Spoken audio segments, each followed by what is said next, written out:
Hey everyone, welcome back to the Mass Retirees Weekly Update. Today's Friday, January 12th. I'm Sean Duhamel. Thank you so much for joining with us and tuning in again this week. Now, this week's weekly update is going to be a little bit of a hodgepodge of a few different issues. Over the past few weeks, and in particular following last week's kickoff update for 2024, and at our meeting in Tewksbury last Friday, we had a number of members ask questions or raise some issues that we think are relevant to our entire membership. So for this week's message, we decided to kind of do a catch-all, almost like an Ask Me Anything kind of message, just to clue all of you in on these various things that really may impact some, if not all of you. But before I do that, let me first say to those of you who turned out last Friday in Tewksbury, we had a great attendance. It far exceeded our expectations. It was close to standing room only. We had to bring out more chairs, and it was just a wonderful way to kick off the new year. It was our first meeting of 2024. As you know, we're going to have the full complement of Mass Retirees meetings here in Massachusetts, as well as some additional meetings down in Florida over the next couple of months. And the whole idea of these meetings, once again, is to get us in front of our members, get to know you a little bit better, most importantly, to give you the opportunity to talk to us one-on-one. If you're having a problem, if you have a question, a complaint, a concern, you want to talk to me or to Frank Valeri directly, face-to-face, it gives you an opportunity to do this. We're always available both before and after the meeting.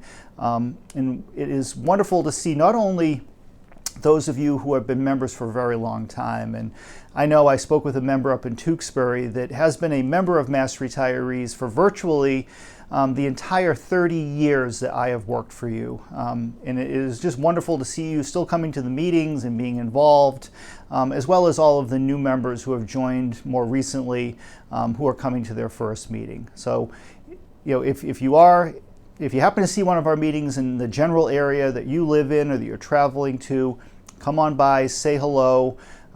They're open to all members. You're welcome to bring a guest. We draw cash door prizes at the end of the meeting for those still in attendance at the end of the meeting, and I hope you have a good time.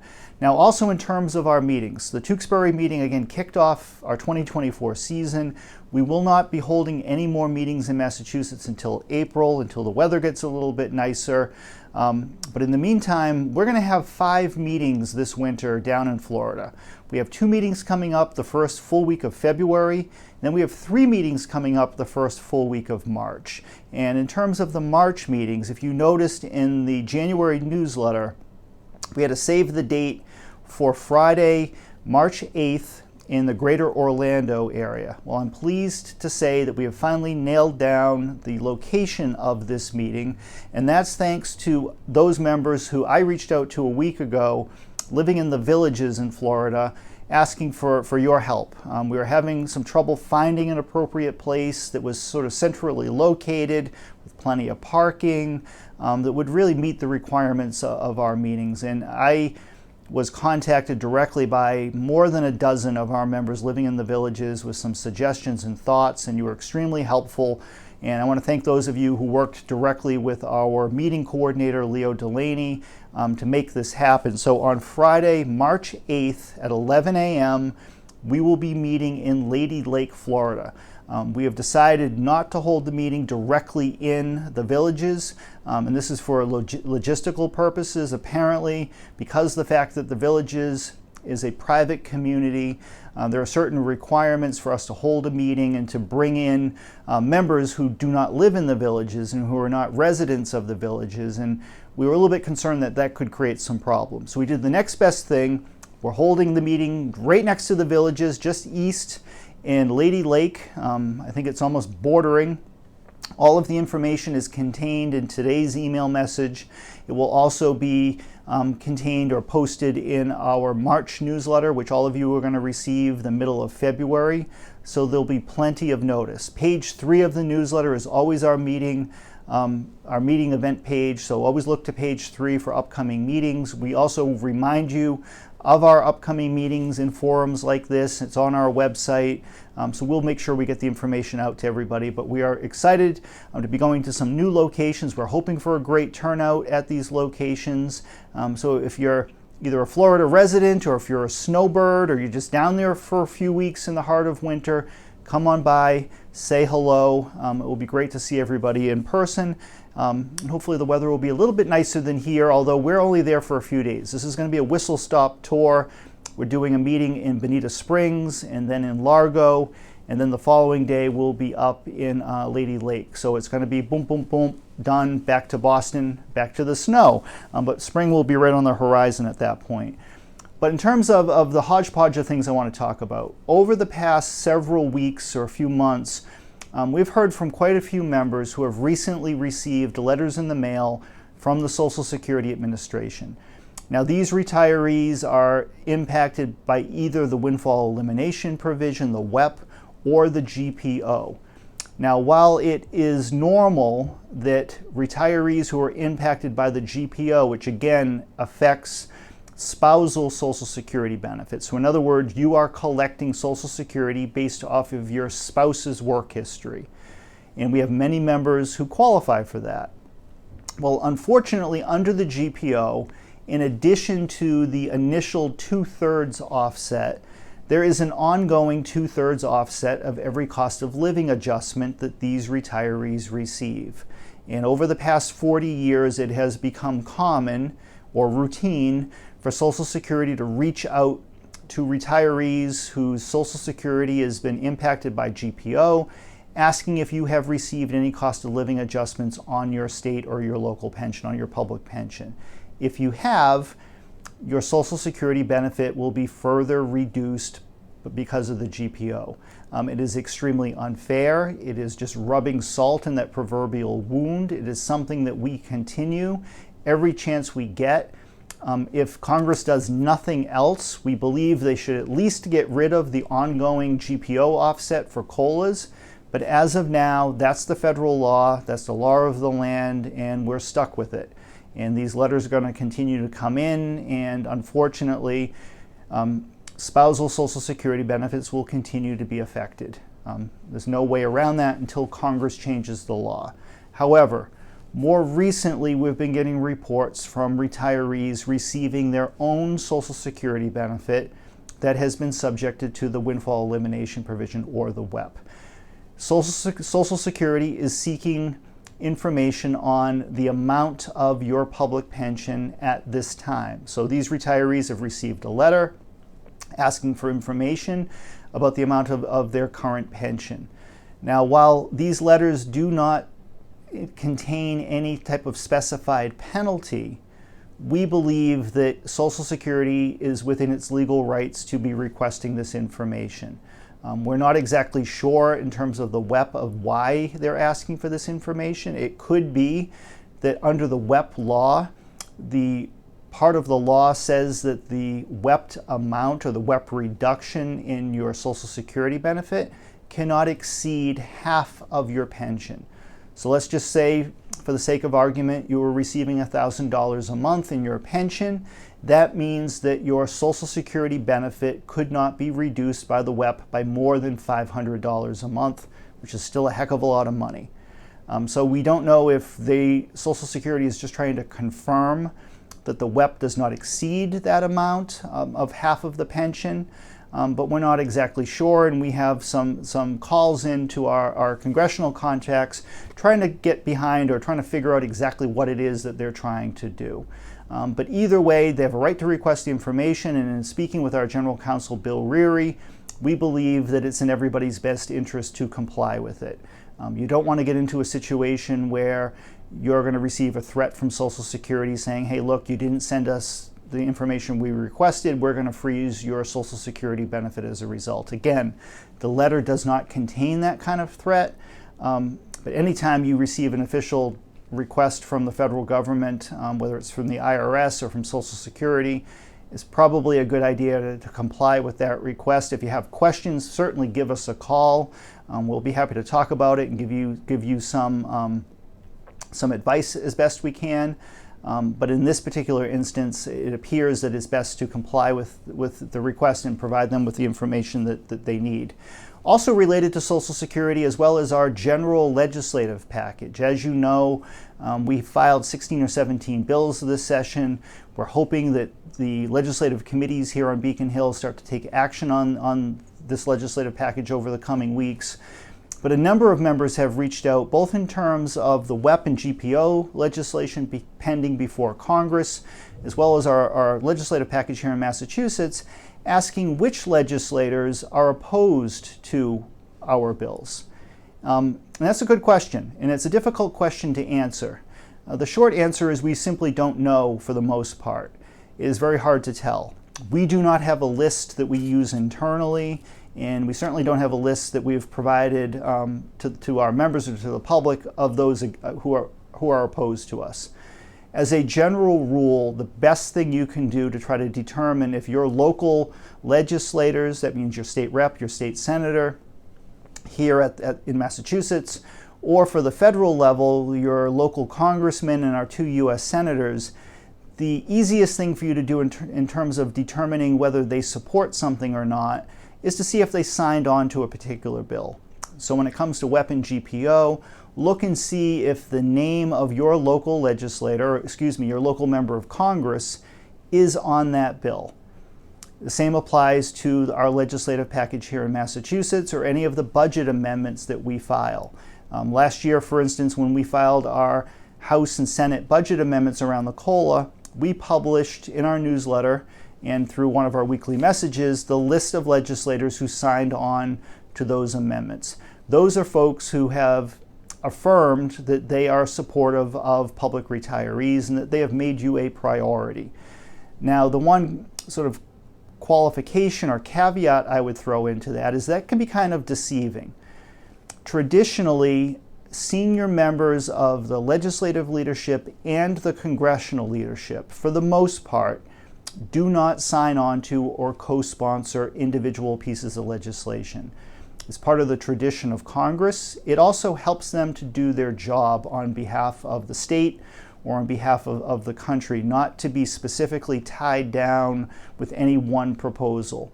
Part of their job as a legislative leader, and I'm talking about folks from both parties, this is not a partisan thing, but part of their job is to try to compromise, cut deals, get things done, keep the legislative process moving forward. But at the end of the day, any piece of legislation that comes to the floor for a vote or certainly is passed into law almost certainly has the support of the senior legislative or congressional leadership from the party that's in control of that branch at any given time.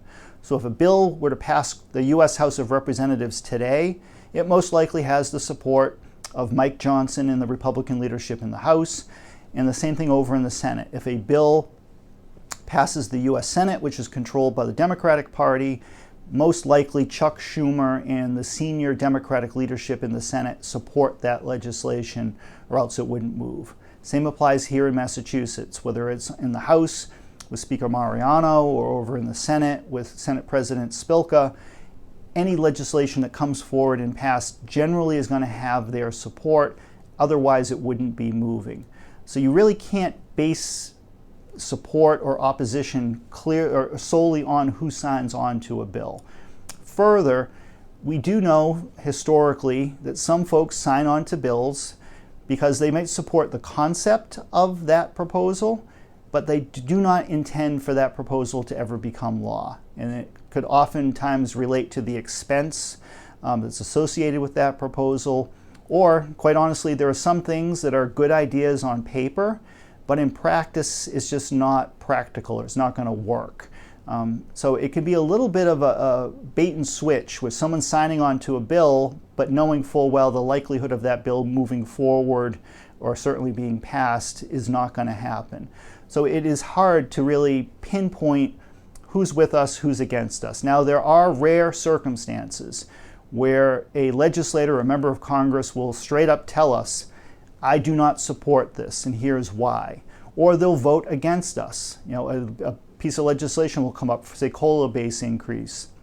We have had some legislators, and thankfully they're few and far between, but who have actually voted against those proposals, and at times even spoken out against it because they think it's a bad idea, they don't agree.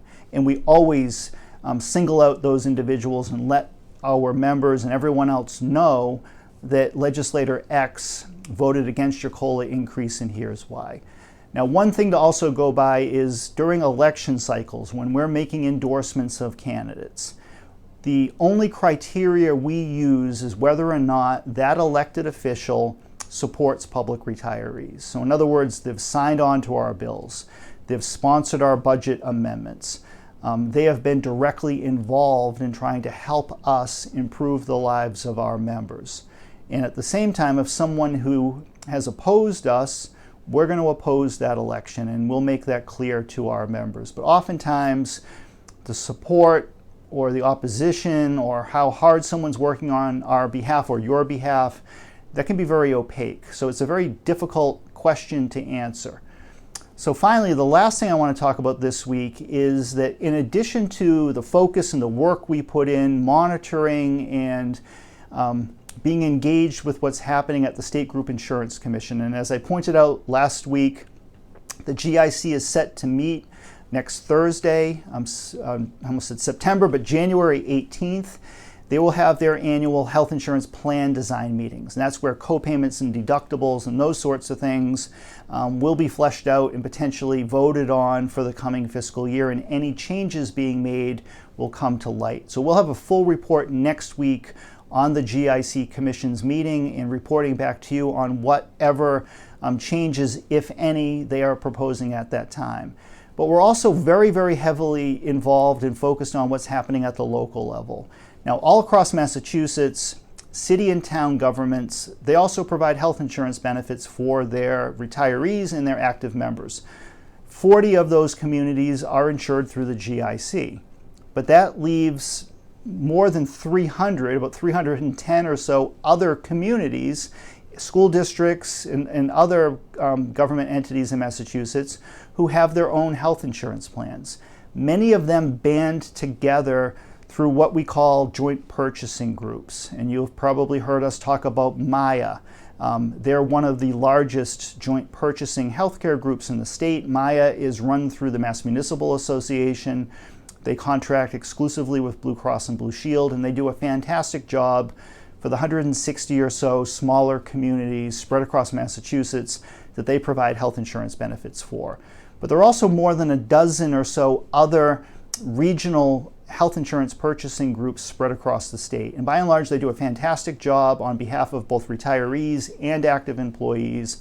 However, we recently learned of a pretty serious problem with I want to make sure I get this full name right, the Minuteman Nashoba Health Group, which is in the Nashoba Valley area of Massachusetts. There are 15 participating government units belonging to the Minuteman Nashoba Health Group. Unfortunately, the health group has decided for various reasons to disband, and come this coming July 1st, it will no longer be in existence. So the communities that are currently participating in the health group have been scrambling trying to find alternative health insurance coverage. Some of them have already joined MIA and are going to participate in that large purchasing group. Others may or may not be looking at joining the state GIC, even though the deadline passed on December 1st. It may take special legislation if it came to that, but there are other options available in addition to other joint purchasing groups or even purchasing health insurance on their own if they chose to do so. So we are closely monitoring this. At the end of the day, the most important thing for me to say to all of you, if for any of you watching this video or reading today's email message, and if you're retired or working for one of these communities, I can assure you that you are not going to lose your health insurance coverage. It's going to change. You may have a new health insurance provider, but come July 1st, you're not going to be without insurance. That's not going to happen. So there's no need to panic. There's no need to jump to conclusions. You know, obviously, this is not an ideal situation. Things are kind of happening more quickly than they should because of the timing, but you're not going to be left without insurance. That's the most important thing for me to convey to all of you. Now, our legislative liaison, Nancy McGovern, She works directly with the local communities on healthcare, with our public employee committee representatives across the state negotiating benefits on your behalf. Nancy is involved in this and monitoring it closely on a day-to-day basis. She's in touch with retirees in these communities as well as representatives from the unions who are involved, and we're helping to straighten all this out. But if any of you are directly affected by these changes, and if you have questions or concerns, reach out to Nancy, reach out to myself. We'll help answer your questions and guide you through the process. But do not panic. Again, you're not going to be left without insurance. That's not going to happen. So with that, I'm going to log off for today. Tune in next week. Again, we're going to have full coverage of what the GIC decides to do for the coming fiscal year. And we'll also give you a little bit of a preview of our trip to Washington, D.C. in 2 weeks. But we'll be back to you real soon. Meanwhile, take care, everybody. Bye-bye.